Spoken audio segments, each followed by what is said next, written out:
দিন পূর্বে আমার কাছে একজন ভদ্রমহিলা উদয়পুর থেকে আসেন। ওনার নাম মুক্তা ভৌমিক। উনি এসে বলেন যে উনি ডক্টর অমরেশ ভৌমিক এখন বর্তমানে বোধহয় টেপানিয়া ডিস্ট্রিক্ট হাসপাতালে কর্মরত আছেন। ওনার এগেনস্টে একটা মামলা করেছেন উদয়পুর আরকেপুর ওমেন পিএসে, এবং এফআইআরটা করার পর উনি তদন্ত হয়েছে, তদন্তে উনি একদম সন্তুষ্ট নন। তারপর আমি এফআইআরটা দেখি। এফআইআরটা দেখার পর আমার মনে হয়েছে যে যিনি আইও কেসের আইও উনি মেকানিক্যালি এবং কোনোভাবে প্রভাবিত হয়ে এফআইআরটা ইনভেস্টিগেশন করেছেন, এই কেসটা ইনভেস্টিগেশন করে চার্জশিট জমা দিয়েছেন। তারপর on the face of the record আমি কিছু তথ্য পাই।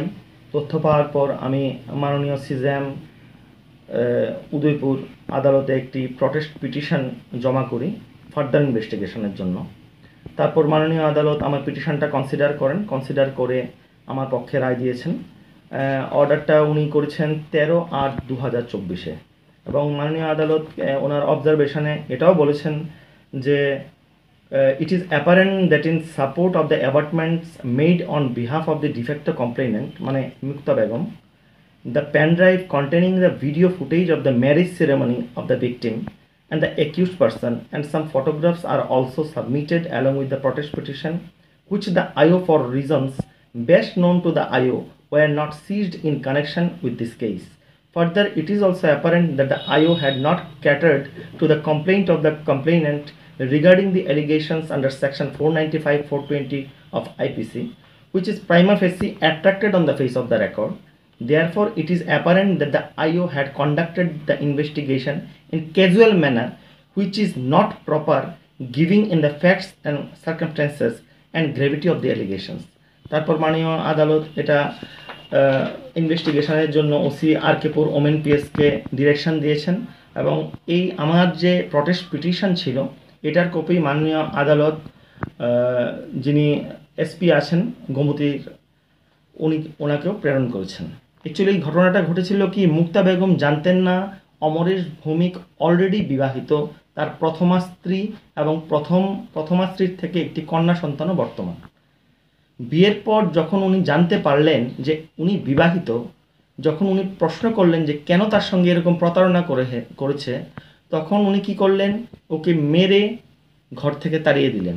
তখন ওরা থাকতো টেপানিয়া ডিস্ট্রিক্ট হসপিটালের কোয়ার্টারে, এবং ডক্টর অমরেশ ভৌমিক প্রথম স্ত্রীকে রেখেই এই মুক্তা বেগমকে হিন্দু শাস্ত্র মতে কালীঘাটে নিয়েও বিয়ে করেছে, ওনার বাড়িতেও বিয়ে করেছে, যা ভিডিও ফুটেজ আমি আদালতে দিয়েছি। এবং বিভিন্ন বাড়িতে ভাড়া করে ওনারা থাকতেন, বাধারগড়স্থিত বাড়িতে থাকতেন, মিলন সংঘে উনি থাকতেন স্বামী স্ত্রী হিসাবে পরিচয় দিয়ে। কিন্তু যখন দেখা গেল যে এই এফআইআর হয়েছে, ইনভেস্টিগেটিং অফিসার না বাড়ির মালিক, না ডিস্ট্রিক্ট হসপিটাল, না বিবাহ যেখানে সম্পন্ন হয়েছে ওখানে ভিজিট করলেন না, এবং মেকানিক্যালি এই চার্জশিটটা ফাইল করে দিলেন শুধুমাত্র 498A 323-তে। আর মোস্ট আনফর্চুনেট জিনিসটা হলো, এই বিবাহের একটি নোটারিও করা হয় উদয়পুর ডিস্ট্রিক্ট আদালতে। এটার ডেটটা হলো 6 সেপ্টেম্বর 2023। এটার উনি আইও হয়ে জানেন না যে এটার ফটোকপিটা উনি সিজ করেছেন, অরিজিনালটা উনি সিজ করেননি।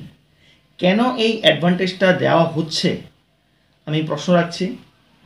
আর দ্বিতীয় কথা, আমার বক্তব্য হলো ডাক্তারবাবু নিজের পাওয়ার এবং পজিশনকে কাজে লাগিয়ে এই ইনভেস্টিগেশনকে সম্পূর্ণভাবে প্রভাবিত করে একটা মেকানিক্যাল চার্জশিট আইও ম্যাডামকে দিয়ে সাবমিট করিয়েছেন। সকলেই জানি যে ডাক্তারকে আমরা সমাজের মধ্যে ভগবানের পরেই স্থান ডাক্তারের। একজন ডাক্তারের যদি এরকম কর্মকাণ্ড করেন একজন ডাক্তার, তাহলে মানুষ যাবে কোথায়? আর প্রথম অবস্থায় মুক্তা বেগমের সঙ্গে ওনার পরিচয় একজন পেশেন্ট হিসাবে।